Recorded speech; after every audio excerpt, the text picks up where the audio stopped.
세상이 어떻게 변한다 할지라도, 아무리 복잡한 상황이라 할지라도 변할 수 없는 한 가지 사실, 하나님께서 우리를 사랑하신다는 이 귀한 진리만큼은 변하지 않는 것을 확신합니다. 사람도 변하고 세상도 변하고 환경도 변하지만 우리에게 영원한 사랑을 날마다 공급하여 주신 하나님의 사랑을 믿고 의지하며 오늘도 주의 말씀을 나의 생명으로, 삶의 목표로 받으며 힘있고 능력있게 또 감사함으로 하나님께서 우리에게 제시해 주는 이 귀한 길들을 우리가 넉넉히 이기며 따라갈 수 있도록 도와주시옵소서. 우리의 마음의 문을 엽니다. 하나님께서 오늘 이 말씀을 통해서 우리 성도들에게 주고 싶어 하시는 말씀이 선포될 때 이 말씀이 우리에게 아멘이 되게 하여 주시고 긍정이 되게 하여 주시고 믿음으로 와 닿는 말씀이 되게 하여 주시옵소서. 종의 입술을 주께 의지하며 예수님의 이름으로 기도하옵나이다. 여러분, 찬송가 337장은 내 모든 시험 무거운 죄를 이라는 찬송입니다. 요즘 12월달 들어서면서 제가 의도적으로 계속 그동안 우리가 많이 불렀던 찬송인데 잘 그동안 부르지 못했던 찬송을 일부러 찾아가면서 한 번씩 불러보는 이런 시간을 갖고 있는데, 오늘은 이 자리에 오신 여러분들에게 이 찬송을 한번 같이 불러보고 싶은 마음이 있었습니다. 그래서 이 찬송을 우리 성가대원들은 화음을 넣을 수 있는 분들은 화음을 한번 넣어줘 보시고요. 그래서 아름답게 한번 찬송을 해보도록 하겠습니다.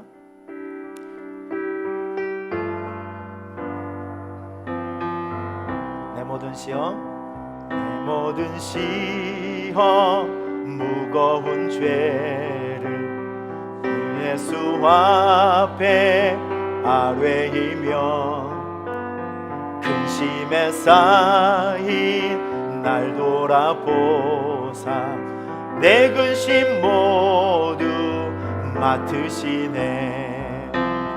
무거운 짐을 나 홀로 지고 견디다 못해 쓰러질 때 불쌍히 여겨 구원해 주리. 은혜의 주님 오직 예수. 내 모든 괴로움 닥치는 환난 주 예수 앞에 아뢰이며 주께서 친히 날 구해 주사 넓으신 사랑 베푸심. 무거운 짐을 나 홀로 지고 견디다 못해 쓰러질 때 불쌍히 여겨 구원해 주리. 은혜의 주님 오직 예수. 내 짐이 점점 무거워질 때 주 예수 앞에 아뢰이며 예수는 주께서 친히 날 구해 주사 내 대신 짐을 져주시네. 무거운 짐을 나 홀로 지고 견디다 못해 쓰러질 때 불쌍히 여겨 구원해 주리. 은혜의 주님 오직 예수. 마음의 시험 무서운 죄를 주 예수 앞에 아뢰이며 예수는 나의 능력이 되사 세상을 이길 힘 주시네. 무거운 짐을 나 홀로 지고 견디다 못해 쓰러질 때 불쌍히 여겨 구원해 주리. 은혜의 주님 오직 예수. 따라하겠습니다. 예수가 내 인생의 답입니다. 예수가 내 인생의 길입니다. 예수가 내 인생의 복입니다. 할렐루야. 자, 오늘 열왕기하 4장 1절부터 7절 말씀 제가 한 절 여러분들이 한 절 읽겠습니다. 선지자의 제자들의 아내 중에 한 여인이 엘리사에게 부르짖어 이르되 당신의 종 나의 남편이 이미 죽었는데 당신의 종이 여호와를 경외한 줄은 당신이 아시는 바니이다. 이제 빚준 사람이 와서 나의 두 아이를 데려다가 그의 종을 삼고자 하나이다 하니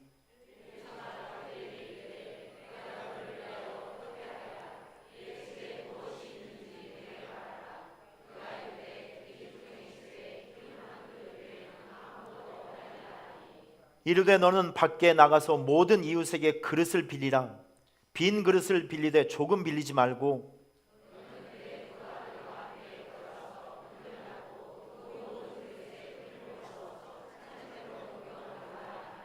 여인이 물러가서 그의 두 아들과 함께 문을 닫은 후에 그들은 그릇을 그에게로 가져오고 그는 부었더니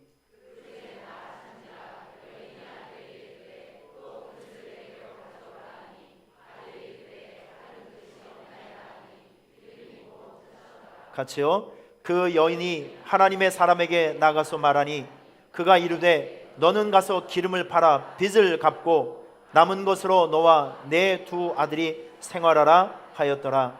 아멘. 벗어나고 싶은가? 준비해서 시작하라. 자, 이 말씀으로 오늘 하나님의 말씀 은혜를 함께 나누고자 합니다. 지난주에는 우리 교회에서 굉장히 의미 있는 두 가지 사역이 있었습니다. 화요일 날에는 우리 작은 교회 목회자 25명 정도를 초대해서 저희 교회에서 2018년 또 목회 기획 세미나를 제가 인도를 했습니다. 한 10개 도시에서 오셨어요. 멀리는 저 경산에서, 양구에서도 오시고 대전에서 또 김포에서 등등 10개 도시에서 우리 작은 교회를 목회하시는 우리 목사님 25명 정도 오셔서 새로운 목회적인 아이템으로 또 무장하시고 계획하시는 상당히 의미 있는 그런 세미나를 우리 교회에서 선교부 주관으로 이제 하게 되었습니다. 참 마음이 감사했고 기뻤어요. 일은 힘들고 어려웠지만 보람 있는 일이었기 때문에 즐거움으로 했습니다. 그리고 수요일 날 새벽 예배를 마치고 저는 황 목사님과 함께 포항을 내려갔습니다. 포항에 내려가서 우리 지난주에 추수감사절 예배를 드릴 때 하나님께서 이 추수감사절 기쁨을 도둑맞은 그 사람을 위로하라는 이 벼락 같은 감동을 저에게 주셨습니다. 그래서 포항 지진이 났는데 보니까 그 말씀을 준비하다 수요일 날 말씀을 준비하다 지진이 나서 책장이 엎어지는 바람에 허리뼈가 부러진 목사님이 있었어요. 그 목사님은 찾아가서 우리 구제부에서 여러분께서 고난 주간에 헌금해 주셨던 그 금식 헌금을 또 구제헌금으로 드리고 그리고 포항 옆에 흥해가 지진의 원산지였기 때문에 근원지였기 때문에 흥해 지역에 좀 피해가 많이 있었습니다. 그 중에서도 저희가 갔던 교회가 있어요. 사진을 한번 보여드리겠습니다. 이 교회가 있었는데 흥안교회입니다. 흥해에 있는 흥안교회인데 굉장히 작은 교회, 할머니들 한 20-30명 정도 모이는 교회였었는데 목사님이 제일 젊어요. 68세 목사님이 제일 젊으시고 그리고 참 안타까운 것이 그 흥해 지역에 저렇게 건물이 폭 넘어진 건물은 예배당 한 곳밖에 없어요. 그러다 보니까 사람들이 왜 예수교 믿는 사람들의 건물만 이렇게 넘어졌냐고 비웃음 당하기도 하고 참 이제 안타까운 상황이었었는데 저희가 이제 수요일 날 내려갔는데 목사님께서 열심히 일을 하고 계시더라고요. 근데 목사님께서 정말 깜짝 놀라시고 고마워하시면서 그 교회가 전국적으로 신문에도 나고 또 지역 방송에도 이렇게 나갔는데 후원금을 가지고 구제헌금을 가지고 직접 뛰어온 교회는 오산수천교회가 처음이었다고 합니다. 얼마나 감사한 일이에요. 자, 이렇게 격려하고 위로하고 함께 기도해주고 지난번에 여기 있었던 쌀 가마니 있잖아요. 저 쌀 가마니 2개를 또 가서 이제 드리고 할머니들과 함께 식사 좀 하시라고 해서 따뜻하게 손을 잡아 드리고 왔습니다. 그런데 어제 저희 교단에 저희 노회에 그 서성민 목사님이라고 계세요. 목사님이 저에게 전화가 왔습니다. 목사님 포항 갔다 오셨죠? 어떻게 하셨냐고 그랬더니 우리 교회 홈피에서 그걸 보셨대요. 그러면서 하시는 말씀이 저 흥안교회 김두천 목사님이 15년 전에 자기가 찬양 사역을 했을 때 찬양 사역을 통해서 굉장히 은혜 받았던 평신도 집사님이셨대요. 근데 이분이 그 찬양의 은혜를 받으시고 신학교에 가서 느지막하게 목사 안수를 받으셨는데 15년 전에 은혜 받고 이제 지금까지 모르고 있었다가 이번 기회를 통해서 다시 연락이 된 거예요. 그러면서 너무 감사했다고. 그래서 아니 목사님들이 그런 인연이 있으니까 우리처럼 가서 말로만 위로하지 말고 돈을 주면서 위로를 좀 하시라고 제가 꼭 집어서 이야기를 해줬더니 그렇게 한다고 약속은 했습니다. 여러분, 저는 신앙생활 하면서 몇 가지 지키는 원칙이 있어요. 하나님께서 어떤 말씀을 들을 때, 교제를 할 때, 이야기를 할 때 감동을 주시잖아요. 영적인 감동을 주시면 이거 뒤로 미루면 안 돼요. 하나님께서 벼락 같은 감동을 주시거들랑 묻지도 말고 따지지도 말고 순종의 속도를 높이시길 바랍니다. 무조건 하고 보는 거예요. 하나님께서 그런 감동을 괜히 주셨겠습니까? 하나님께서 그런 감동과 은혜를 괜히 주셨겠냐고요.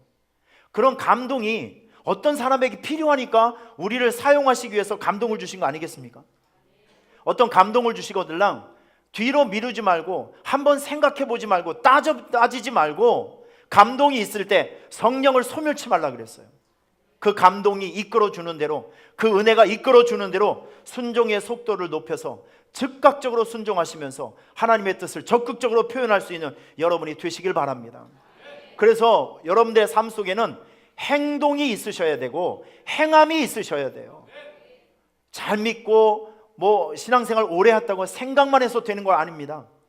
정말 우리가 건강한 신앙이 되기 위해서는 행동하는 믿음이 있어야 되고 행동하는 신앙이 있어야 되는 거예요. 자, 옆에 있는 사람 보시고 행동하는 그리스도인이 되어주시길 바랍니다. 행동하는 그리스도인, 행함이 있는 교회가 되어야 한다는 것이죠. 우리 교회는 거룩한 행동과 거룩한 도전들이 언제나 상식이 되는 그런 교회가 되기를 축원합니다. 우리 인생을 살아가다 보면 좀 벗어나고 싶은 문제들이 너무 많이 있어요.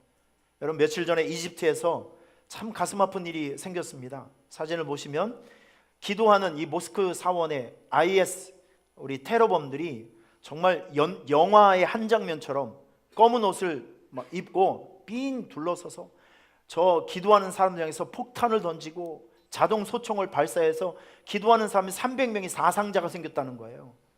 수백 명이 죽고 수십 명이 다치고 지금 이 자살 테러범들이 미국을 비롯해서 영국, 프랑스, 이제는 필리핀 전 세계를 향해서 IS 테러단들이 아주 독을 품고 못된 짓을 하고 있습니다. 수많은 사람들이 지금 희생당하고 있죠.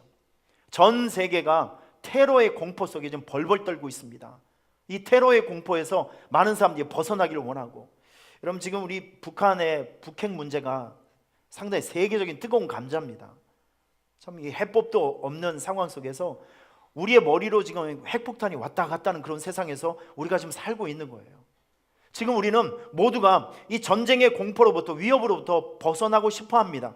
여러분 이것뿐만이 아니라 어떤 분들은 건강의 문제, 이 질병의 문제에서 벗어나고 싶어 하는 분들이 있고, 실패의 문제에서 벗어나고 싶어 하는 사람들이 있고, 우리는 어떤 모양이든지 간에 우리를 위협하고 있는 인생의 문제 안에서 좀 벗어나고 싶어 하는 것이 저와 여러분의 모든 소원들입니다.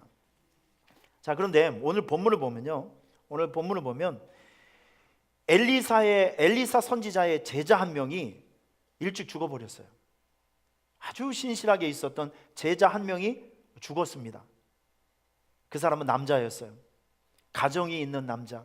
자, 여러분 고개를 한번 다 드시고, 저는 이 말씀을 준비하면서 진짜 많이 기도했어요. 어떤 기도를 했냐면, 하나님, 우리 교회에 소속되어 있는 모든 남자분들을 적어도 100살까지 살려주시옵소서. 여러분, 저는 아버지가 일찍 돌아가신 거 아시잖아요. 14살 때 돌아가셨어요. 아버지 없는 가정이 얼마나 힘들고 어려운지 아십니까? 전 지금도 아버지가 그리워요. 전 지금도 아버지가 좀 있었으면 좋겠어요. 그냥 아버지하고 아들하고 그냥 이렇게 걸어가는 모습만 봐도 코끝이 찡하다니까요. 그러면서 제가 하나님께 늘 기도하는 것은, 하나님, 내가 아주 오래 살고 싶은 욕심은 없는데 그래도 우리 두 아들이 있으니까 이 아들이 결혼하고 이게 자리 잡는 거, 거기까지는 제가 버팀목이 되어줘야 되지 않겠습니까? 왜 아멘이 없으시네? 빨리 가버릴까요 그냥? 여러분, 정말 저는 하나님께 기도합니다. 하나님께서 여러분 가정에 세워주신 가장, 남편, 아버지가 든든한 버팀목으로 99살까지 살아주시기를 여러분 열심히 기도해 주시길 바랍니다. 진짜 뜨거운 마음으로 기도해 주시길 바랍니다. 아버지가 얼마나 소중한 존재인지 아세요? 아버지가 얼마나 귀중한 존재인지 아십니까? 여러분, 남편을 사랑하시고 아버지를 존중해 주시고 도와드리시고 사랑해 주시기를 부탁을 드리겠습니다. 아버지는 정말 태산 같은 존재예요. 여러분, 제가 얼마 전에 그 지방을 가봤더니 그 지역을 이름을 제가 잊어버렸는데 그 한 지역에 산이 하나 없어졌어요. 이게 그 기차길이 열리면서.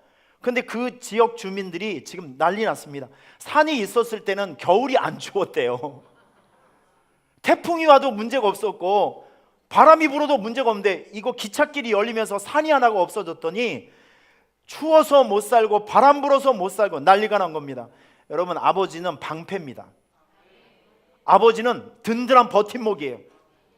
아버지는 안식처고 피난처입니다. 요새시고 산성입니다.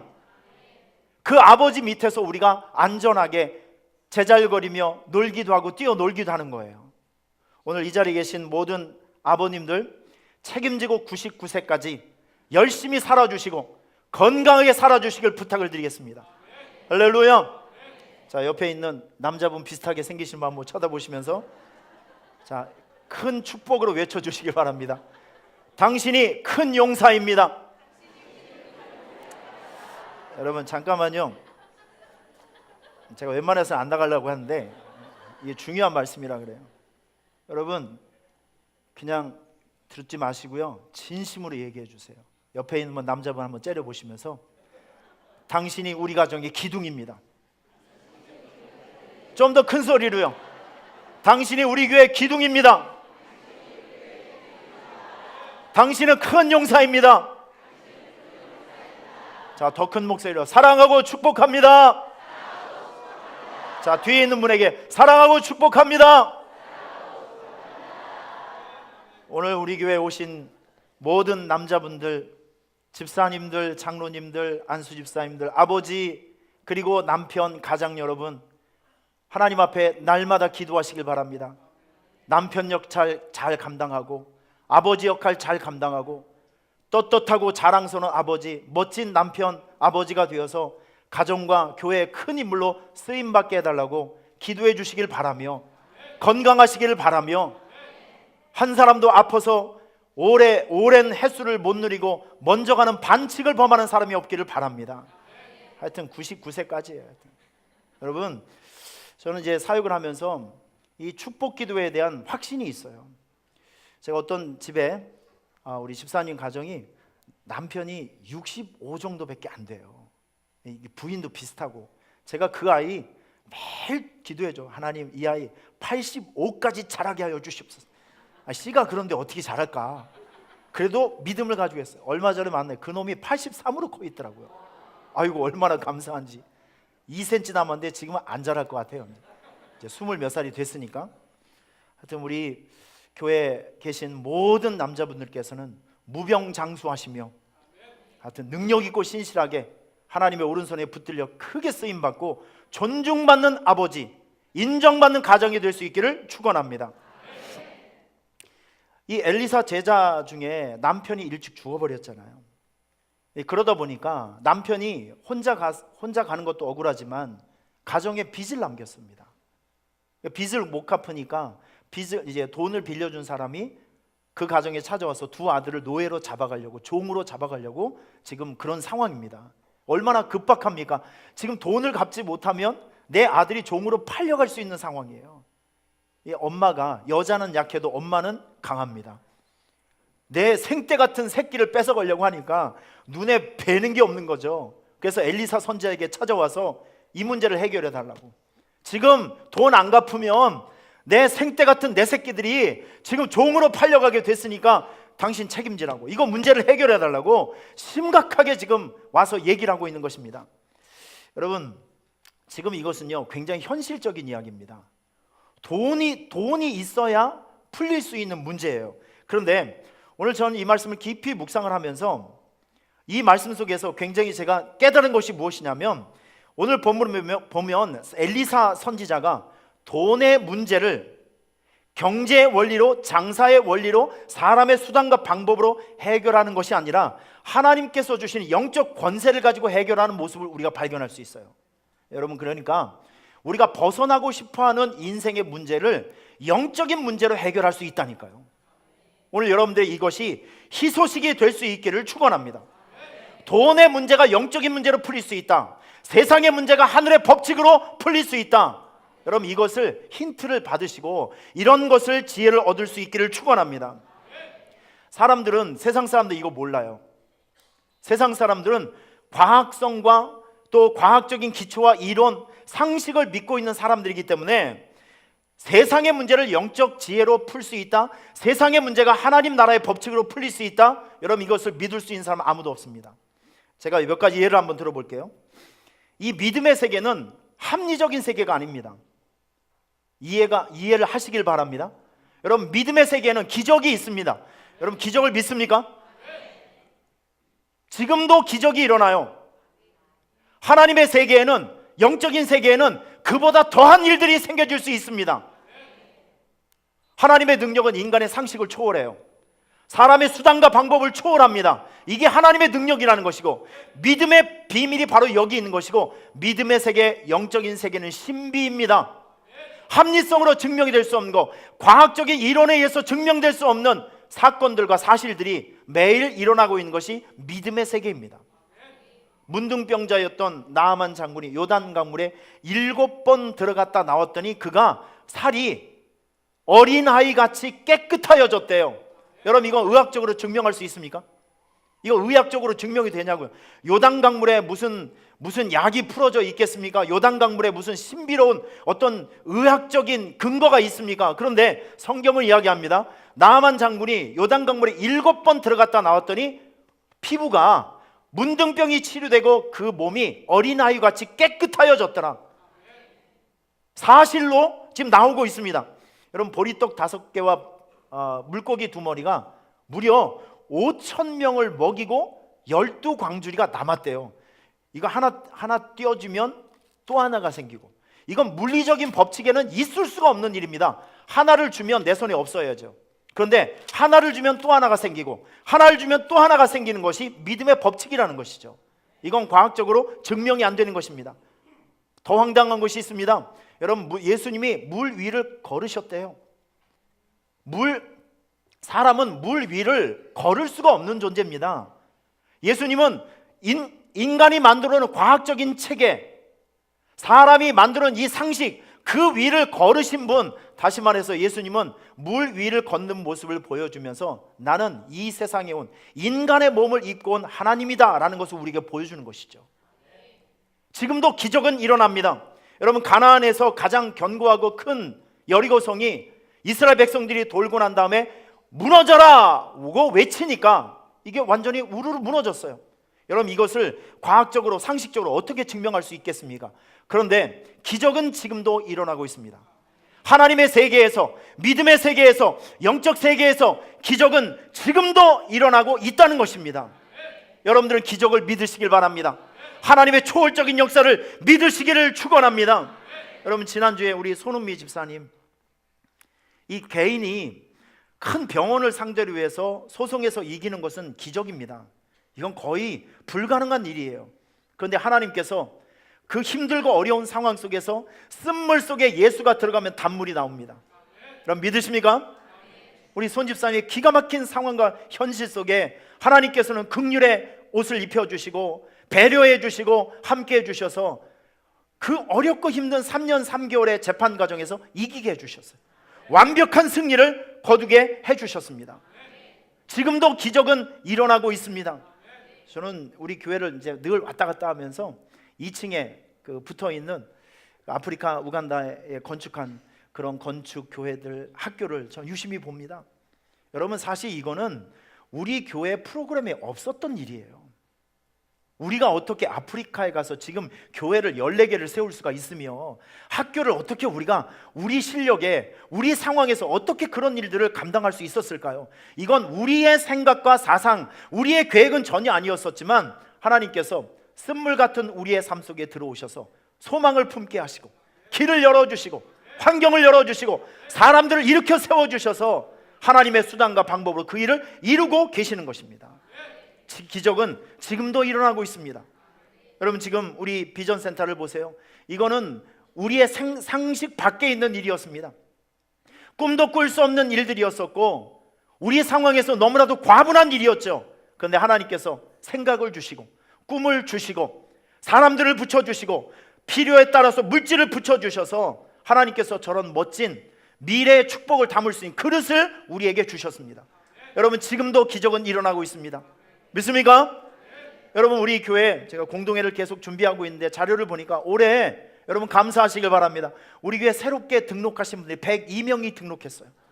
지금 교회 성장이 안 된다, 부흥이 안 된다, 모든 사람들이 한국교회가 이제는 침체하고 있다라고 손 놓고 있고 포기하고 있는 이 시대에 환경적인 상황이 너무 좋지 않은 이곳에서 한 해 동안에 102명의 사람이 등록을 하고 많은 분들이 우리와 함께 신앙생활을 함께 하고 있어요. 여러분, 이거 기적 아닙니까? 전 이것이 기적이라고 저는 믿습니다. 여러분, 오늘 이 말씀을 들으면서 나의 삶의 현장에 하나님의 기적이 일어날 수 있다는 소망을 가질 수 있기를 축원합니다. 우리 교회 가운데, 여러분의 일상 가운데, 직장 가운데, 여러분의 자녀들 가운데 하나님께서 주시는 기적이 일어날 수 있다. 여러분, 믿음의 세계는 신비입니다. 과학적인 것이 아니고 합리적인 것이 아니고 믿음의 세계 안에서는, 영적 세계 안에서는 우리의 상식 밖에 있는 일들이 얼마든지 일어날 수 있고 여러분의 계획 밖에 있었던 일들이 현실로 찾아오는 일들이 얼마든지 있을 수 있습니다. 기적은 누구를 위해서 준비되어 있는 것이 아니라 믿는 사람들에게 주신 하나님의 축복이라는 것을 기억하시기를 축원합니다. 전 과감하게 여러분들에게 선포합니다. 여러분의 삶 속에 기적이 나타날 것입니다. 우리 교회 가운데 계속적인 기적이 나타날 것입니다. 저는 오늘 본문을 묵상할 때 제 눈을 사로잡는 두 단어가 있었습니다. 제 눈을 딱 사로잡는 두 단어. 자, 오늘 본문 3절과 4절 말씀을 같이 한번 읽어보겠습니다. 본문 3절 4절 시작.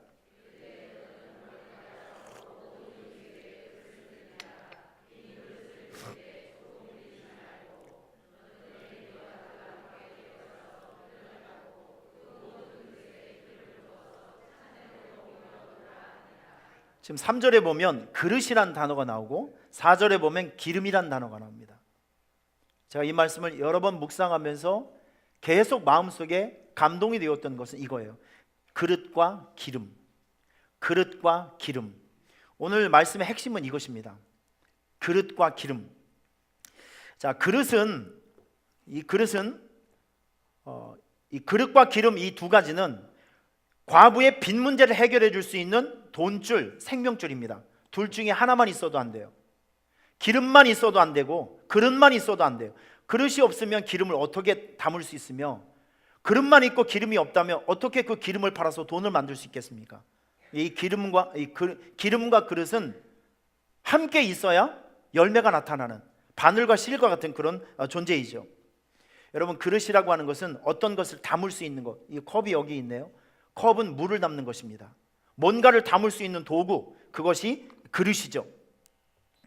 오늘 이 그릇은 우리의 소망과 새로운 축복을 담을 수 있는 도구입니다. 그래서 저는 이 그릇을 어떻게 해석하고 싶냐면 하나님께서 우리에게 주시는 이 새로운 축복과 새로운 비전을 담을 수 있는 여러분들의 새로운 계획, 여러분들의 새로운 비전과 꿈, 이런 것으로 저는 해석하고 싶어요. 다시 말해서 우리에게 새로운 축복을 받을 수 있는 비전과 꿈과 기획이 없다고 하면, 목표가 없다고 하면 우리의 인생에 담겨질 수 있는 축복이 없다는 것을 꼭 기억해 주시길 바랍니다. 이제 4일 후가 되면 주보를 보시면 제가 일부러 써놨습니다. 이제 앞으로 2017년도가 35일밖에 안 남았다. 마이너스 35라고 제가 적어놨습니다. 4일 후가 되면 12월 달이 이제 시작이 됩니다. 자, 12월 달이 되면 저와 여러분이 꼭 해야 될 두 가지 일을 설명해 드리겠습니다. 자, 여러분 저를 한번 보세요. 12월 달이 되면 두 가지. 자기 성찰. 내가 뭘 잘했으며 내가 뭘 못했는지를 냉정하게 분석을 해야 됩니다. 그래야 나의 빈틈을 찾아낼 수 있어요. 할렐루야. 제가 지금 계속 올 한 해 동안 사역을 제가 쭉 정리를 한번 하고 있습니다. 우리 교회가 어떻게 사역을 했으며 내가 1년 동안 뭘 하고 지냈는지를 아주 냉정하게 주보를 보면서 그동안 해왔던 일들을 쭉 보니까 하나님께서 제가 이제 쭉 보니까 참 우리가 하나님 앞에 성도들 앞에 부끄럽지 않는 한 해를 살았다라는 것이 많이 느껴져요. 제 마음속에 가장 기억에 남는 것은 뭐니 해도 두 번의 전도축제 사역, 11차, 12차. 자, 내년도에는 몇 차가 있을까요? 예, 이렇게 똑똑하실까? 13차, 14차 전도축제 사역이 있습니다. 여러분, 저는 은퇴할 때까지 이거 하다가 은퇴를 할 거예요. 그러니 피해 가려고 하지 마시고 빨리 익숙해 주시기를 축원합니다. 우리 교회가 이거 안 하면 우리 교회 그때부터 쪼그라드는 겁니다. 쪽박 차는 거예요. 교회는 일이 있어야 됩니다. 할렐루야. 영적 사역이 매일같이 있어야 됩니다. 그래야 우리가 병들질 않아요. 두 번의 뉴패밀리 전도 축제도 있었고, 올해는 정말 감사하게 우리가 원정 전도를 다녔습니다. 전주, 태백, 안산, 세종, 울산 이 5군데 원정 전도를 가서 우리가 그 연약한 교회를 섬겼던 이런 이 신앙의 흔적들이 있었어요. 얼마나 감사한 일입니까? 5번의 특세가 있었고요, 윷놀이도 했고, 가족 탁구대회도 했고, 가을 운동회도 했고, 찬양 콘서트도 했고요. 이제 2번의 부흥 집회, 한 번은 이제 김문훈 목사님이 오셨고, 12월 달에는 그 한국의 정말 그 치유의 영성이 강력한 장양희 목사님이 우리 교회에 오셔서 부흥회를 하실 거예요. 이제 다음 주가 되면 정확하게 제가 설명을 좀 해드리겠습니다. 상반기 하반기에 우리 어르신 학교를 예정대로 잘 했고, 필리핀 선교도 했고, 우간다 선교팀이 와서 우리 교회에서 선교 보고를 또 하기도 했고요. 올해 정말 제가 정말 감사한 것은 토요 호렙산 새벽 기도가 정착을 했다는 거. 할렐루야. 전 이게 너무 감사해요. 이번 주 토요일에도 81명이 출석을 했습니다. 제 마음엔 차지가 않아요. 항상 우리 새벽 기도에, 토요 새벽 기도에 여러분 오셔서 다음 날 주일 예배를 위해서 눈물로 기도해 주시길 바랍니다. 얼마나 가치 있는 예배인지 모르겠어요. 작은 교회를 돕기 위해서 우리가 2번 전도 컨퍼런스를 내려주셨고, 우리가 했고, 올해 의미 있는 이 3번의 시리즈 설교를 했습니다. 5주간 총진군 예배, 잠언 인생 만들기, 또 알찬 인생 만들기, 각종 세미나도 많이 있었어요. 은사발견 세미나, 안수 집사 부부 성경 공부회, 또 스피치 세미나, 1:1 양육, 뭐 전교인 또 그 산기도도 갔었고, 7번의 헌신 예배도 있었고, 대신방도 했고요. 올해 엘림 우리 비전 센터가 완성이 됐습니다. 이것보다도 더 많은 일들이 많이 있는데, 이걸 쭉 정리를 하다 보니까 우리 교회가 하나님 앞과 성도들 앞에서, 교육자들과 모든 성도들이 하나님과 성도 앞에서 부끄럽지 않게 한 해를 살았구나라는 것을 느낄 수 있었습니다. 여러분 수고들 많으셨습니다. 따라오시느라 수고하셨고, 저는 이끄느라고 수고했다. 할렐루야. 하나님께 영광이요. 여러분, 저는 사역이 마치면 어떨 땐 정말 기어서 가는데 제가 하는 얘기가 있습니다. 아이고 고 목사 너 수고했다. 겁나게 힘들었지? 수고했다. 혼자 위로를 받습니다. 어쨌든 남을 끌고 가려면 매일 연구를 하고 준비를 해야 되잖아요. 여러분들은 쫓아오니라고 수고하셨고, 저는 끌고 가니라고 수고한 거예요. 우리 모두가 수고한 것입니다. 할렐루야. 하여튼 우리는요, 한 가지라도 더 일을 하기 위해서 껄떡거리셔야 됩니다. 하여튼 그런 교회가 될 수 있기를 축원합니다. 그런데 이렇게 열심히 했지만 저는 아쉬운 것이 있어요. 이 비전 센터가 이번에 이제 준공을 받았기 때문에 이 비전 센터를 이용해서 더 강력한 문화 사역이라든지 교육 훈련, 이런 사역이 조금 더 디테일하게, 조금 더 강력하게 이제 해야 되는데, 그런 점을 펼치지 못했던 것이 좀 많이 아쉬워요. 그래서 내년도에는 이런 것을 보강하기 위해서 참 많이 지금 연구하고 준비를 하고 있는데, 지금 제가 여러분에게 긴 시간을 할애해서 이런 걸 말씀드리는 이유가 무엇이냐면 12월 달이 되면 자기 반성을 하시라고요. 자기 성찰이 반드시 있어야 됩니다. 12월 달에 이걸 못 하잖아요. 자기 성찰을 하지 못하면 앞으로 여러분들이 어떻게 살아가야 될 것인가 설계를 잡을 수가 없다는 거예요.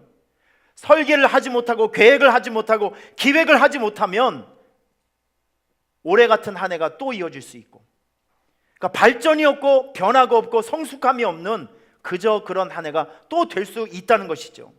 저는 오늘 이 자리에 계신 여러분께서 그릇을 준비하시길 바랍니다. 자기 성찰과 함께 새로운 축복을 담을 수 있는 위대한, 하나님이 감동하고 여러분이 자신이 감동할 수 있는 비전의 그릇, 꿈의 그릇을 준비할 수 있기를 축원합니다. 계획과 준비하심이 있어야 돼요. 반드시 그런 것이 있어야 됩니다.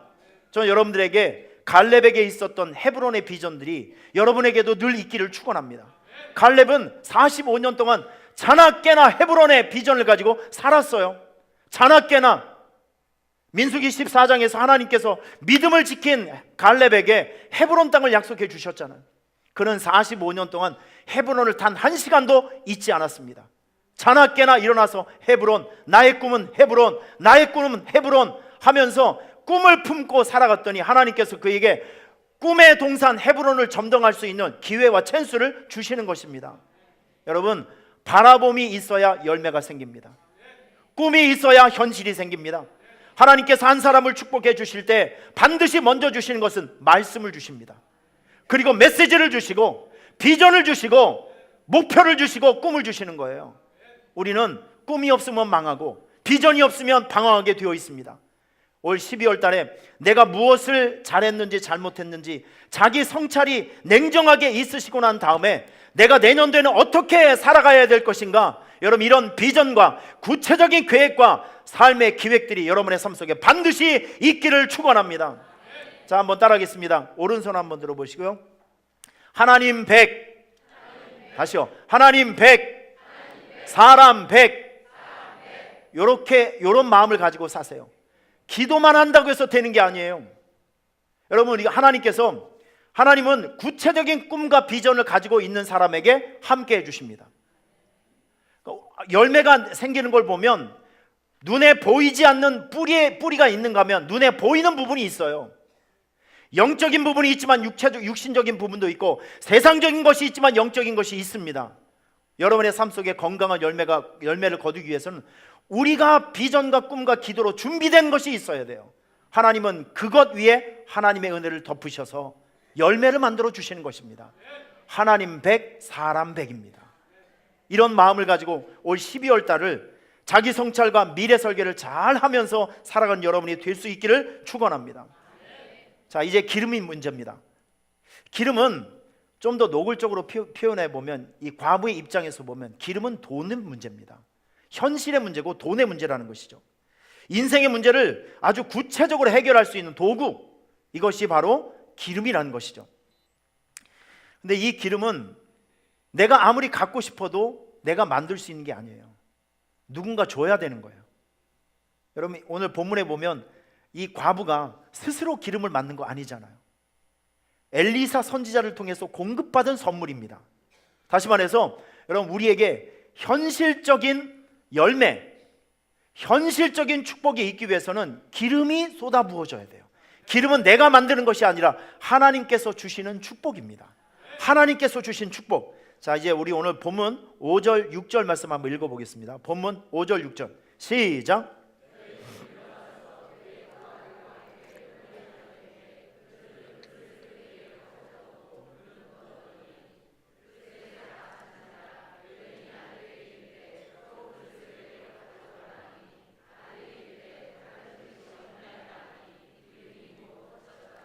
자, 기름이 많이 생겼어요. 기름은 곧 돈입니다. 이 과부가 이 기름을 팔게 되면 아들이 노예로 팔려가지 않아도 돼요. 문제가 해결될 수 있는 돈이 생긴 겁니다. 집에 돈이 생긴 거예요.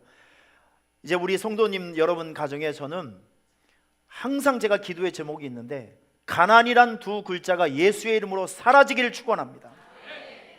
여러분, 이게 기도의 제목이 되셔야 돼요. 여러분들은 돈을 다스릴 수 있는 통치권과 다스릴 수 있는 영적 권세를 받으셔야 돼요. 우리가 돈 때문에 끌려 사는 것이 아니라 돈을 우리의 선교의 도구로, 하나님의 일들 하는데 도구로 사용할 수 있는 영적 권세가 여러분에게 있으시기를 축원합니다. 여러분, 이것을 하나님 앞에 아들 된 자격으로 당당하게 구할 수 있기를 바랍니다. 여러분, 우리 돈 생기면 딴짓 안 할 거잖아요.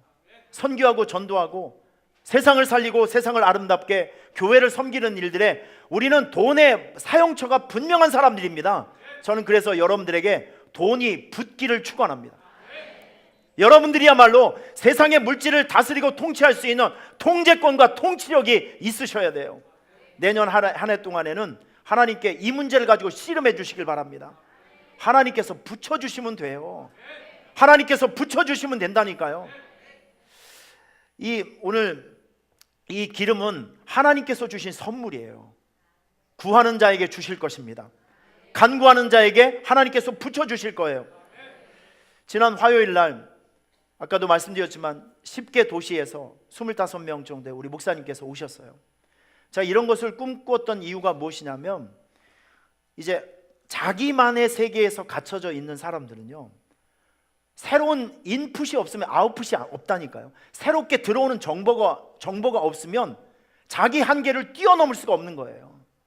그럼 우리 작은 목회 현장에서 어렵게 목회하시는 목사님들은 한번 멀리 세미나 가는 것도 뭐 여러 가지 이유 때문에 이게 힘들어요. 또 그러면 비싼 회비를 내야 되고 여러 가지 제약들이 많이 있습니다. 그래서 저는 우리 목사님들, 주변에 있는 목사님들 다 모시게 해서 밥을 먹여드리고 섬기면서 그동안 우리 교회가 있었던 잘된 교회 사역들, 이거 한 30여 가지 정도를 제가 잘 추려서 목사님들에게 설명을 해드렸어요. 자, 그런데 재밌는 일이 한 가지 생겼습니다. 사진을 보여주시면, 점심 먹고 우리 홍 권사님 집에 오리탕을 맛있게 먹고 그날따라 오리백숙이 얼마나 맛있었는지 그 명함을 몇 장 가져가시더라고요. 그래서 오산에 오면 꼭 이 집에 오겠대요. 근데 경산에 계신 분이 언제 오실지 모르겠어요. 하여튼 어쨌든 오시겠대요. 자, 그리고 교회로 왔습니다. 교회로 와서, 자, 사진 보여주세요. 뻥튀기 기계 있잖아요. 우리 교회에서 이제 뻥튀기 기계가 있는데 그거를 제가 시범을 보여드렸습니다. 목사님, 우리 교회에서 이 뻥튀기로 이제 전도 용품을 만들어서 이렇게 합니다 라고 했더니, 목사님들이 이 벌써 7080 세대들은 이 뻥튀기에 대한 향수가 있잖아요. 목사님들이 강의할 땐 좋으시더니 뻥튀기 앞에서 얼마나 은혜를 받는지 몰라요. 뻥튀기 먹으면서. 그리고 호떡 전도를 하시는 두 분이 목사님이 계셨는데, 이분은 저걸 보시더니 호떡 전도 안 하고 이제 뻥튀기 전도를 해야 되겠다고 이게 얘기를 하시더라고요. 그런데 저 호떡 기계가요, 한 2주 전에 천안을 다녀왔습니다. 이 천안에서 불우이웃을 돕기 위해서 그 교회에서 이제 바자회를 하는데, 이 뻥튀기 기계를 빌려달라고 하는 거예요. 그래서 제가 빌려드렸죠. 그런데 놀라운 일이 생겼습니다, 여러분. 이 뻥튀기 기계를 담당하시는 권사님이 하루 종일 뻥튀기와 교제하시고 이렇게 나누시더니 그거에 감동을 받으셔서 천안 교회에 600만 원짜리 뻥튀기 기계를 헌신하셨어요.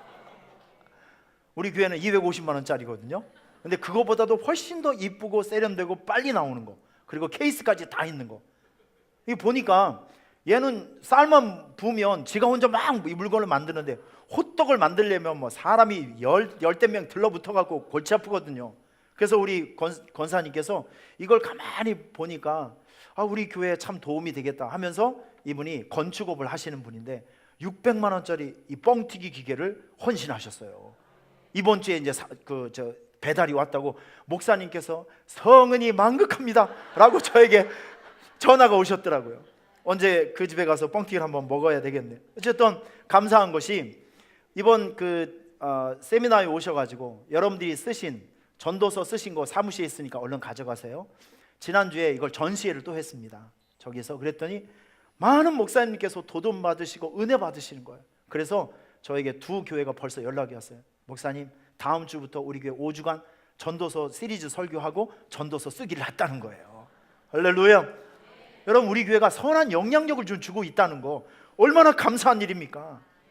이런 모양으로 저런 모양으로 쓰임 받아서 한국 교회가 건강해지고 그 침체 늪에서 벗어날 수만 있다고 하면 우리의 헌신과 우리의 그 눈물이 같이 있는 거 아니겠습니까? 참 감사하고 기뻤습니다.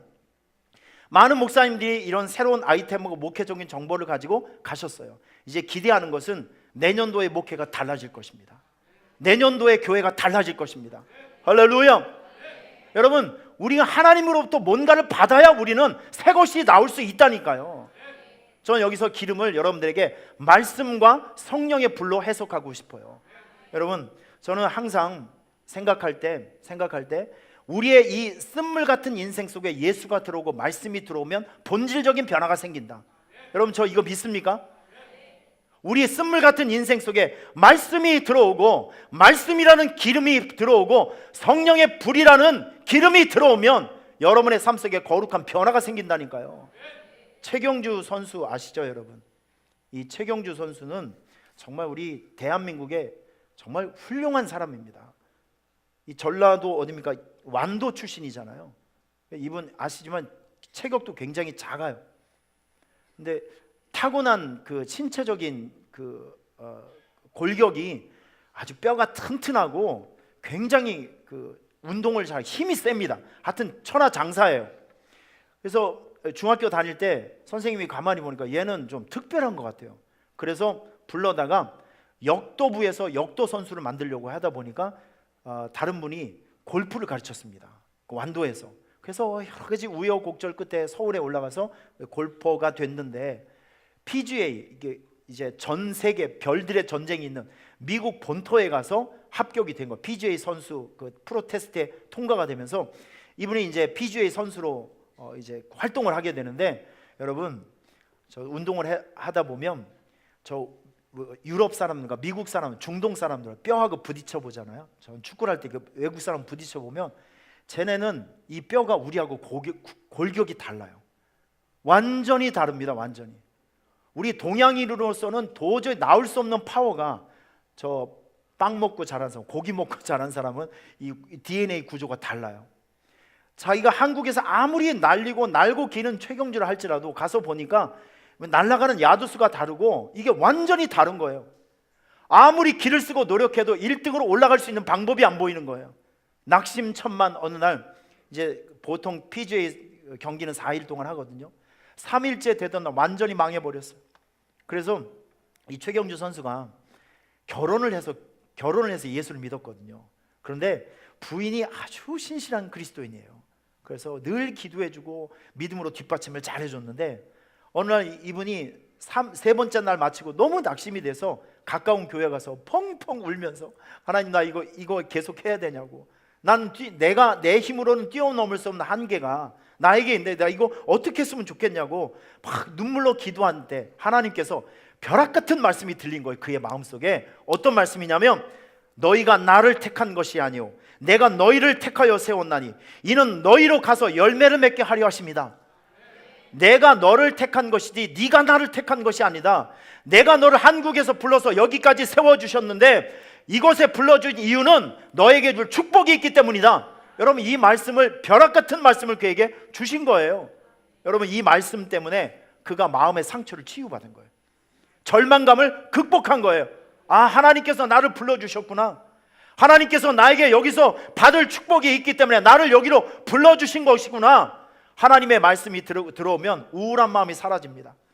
여러분, 말씀 들으면서 막 성질내면서 막 원망하는 사람 있습니까? 성질내고 원망하는 사람도 말씀 들어오고 성령의 불 받으면 얼굴의 색깔이 달라져요. 지금 여러분들 중에서 딱 2명이 얼굴이 노리끼리한 사람이, 상태가 안 좋은 사람이 있는데 나머지 분들은 전부 다 좋아요. 지금 말씀의 은혜가 들어오면 상태가 좋아진다니까요. 마음에 기쁨이 생기고 소망도 생기고. TV보다 인생 바뀐 사람이 있습니까? 홈쇼핑보다 은혜 받은 사람이 있으면 나와보라고 하세요. 그건 그냥 장난이고요. 아, 그런 거 있구나. 그런데 말씀을 다르잖아요. 말씀이 우리 안에 들어오면 죽었던 심장이 뛰어요. 소망도 생겨요. 희망도 생겨요. 기쁨도 생겨요. 우울한 감정이 한꺼번에 쭉 나가버리는 거예요. 환경은 안 바뀌었는데 이 환경이 나에게 감사의 조건이 되는 거예요. 여러분, 이런 놀라운 변화가, 본질적인 변화가 말씀 속에 있다니까요. 최경주 선수가 그날 혼자 부흥회를 통해서 네가 나를 택한 것이 아니라 내가 너를 택하여 여기에 세웠다, 이 현장에서 나는 너에게 줄 축복이 있다 라는 하나님의 신비로운 계시, 신비로운 말씀을 받고 다음날 역전해서 1승을 거두고 그 이후에 8승을 이 최경수 선수가 했다는 거예요. 여러분, 말씀은 우리에게 축복의 기름입니다. 할렐루야. 한 해를 살아가시면서 여러분께서 이 그릇이라고 하는 것은 새로운 축복을 받을 수 있는 새로운 미래에 대한 계획과 꿈, 여러분 이런 것이 반드시 12월 달 안에 자기 성찰과 함께 미래적인 계획과 미래적인 기획이 반드시 있기를 축원합니다. 여러분, 목표를 세우세요. 여러분의 가정의 목표, 여러분의 개인의 목표. 내년도에 조금 더 구체적으로 말씀드리겠지만, 내년도에는 여러분들께서 기본기를 열심히 닦는 한 해가 될 것입니다. 성경 일독도 한번 해보고, 할렐루야, 새벽기도 다시 한번 도전해보고, 원정 전도팀도 한번 해보고, 해외 선교도 한번 해보고, 기독교 성지 순례도 한번 다녀보고, 안 해봤던 일들을 많이 여러분들이 하시게 된 한 해가 될 것입니다. 새로운 목표를 세우세요. 하나님, 우리 가정의 목표는 이겁니다. 우리 사업의 목표는 이겁니다. 내 신앙생활의 목표는 이것입니다 라고 구체적으로 접근할 수 있는 새로운 계획들이, 준비된 그릇들이 여러분 안에 있기를 축원하며, 그런 일들을 이룰 수 있는 영적인 힘, 에너지, 이것이 바로 말씀과 성령의 불이라는 것이죠. 그런 것들이 여러분 안에 들어있어서 새로운 한 해 12월 달에 새롭게 개혁되어지는 모든 일들 속에 이런 것들이 잘 준비되어서 새로운 한 해가 여러분에게 소망이 되고 터닝포인트가 될 수 있는 귀한 한 해가 될 수 있기를 축원합니다. 여러분, 두 손을 가슴에 대시길 바랍니다. 하나님 아버지, 우리 사랑하는 성도들을 위해서 축복하고 기도합니다. 우리 1년 동안 너무나도 열심히 살아오셨습니다. 거침없이 살아왔고 수없이 많은 경쟁 속에서 열심히 살아왔습니다. 땀 흘리고 살아왔고 애쓰고 살아왔고, 그럼에도 불구하고 감사하며 잘 살아왔습니다. 우리가 아무리 노력하며 애쓴다 할지라도 우리의 힘과 능력으로 하나님 어찌할 수 없는 인생의 문제들이 많이 있었습니다. 하나님, 우리의 과거를 뒤돌아보면 아쉬웠던 점들도 많이 있고, 또 게을러서 못한 일도 너무나도 많이 있었고, 실력이 없어서 놓친 일도 너무나도 많이 있었습니다. 다가올 12월 달에 철저한 자기 성찰이 있게 하여 주시며, 또한 새롭게 우리가 받을 축복의 날 2018년도를 위한 새로운 계획과 준비하는 그런 목표와 꿈과 비전이 우리의 마음속에 잘 세워질 수 있는 한 달을 우리가 살아갈 수 있도록 도와주시옵소서. 하나님, 우리에게 이 귀한 일들을 감당할 수 있는 말씀의 기름을 부어주시고 성령의 기름을 부어주시옵소서. 말씀과 성령의 불이 없으면 우리는 아무것도 감당할 수 없습니다. 꼼짝도 할 수 없습니다. 하나님의, 우리는 착한 일도 할 수 없고 예배도 할 수 없고 아무것도 감당할 수 없는 무능한 존재입니다. 오늘 우리 성도들에게 기름을 부어 주옵소서. 말씀의 기름을 부어 주시옵소서. 성령의 기름을 부어 주시옵소서. 축복의 기름을 부어 주시옵소서.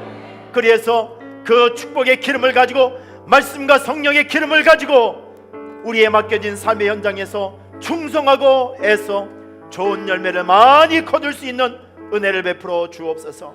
예수님의 이름으로 축복하며 기도하옵나이다.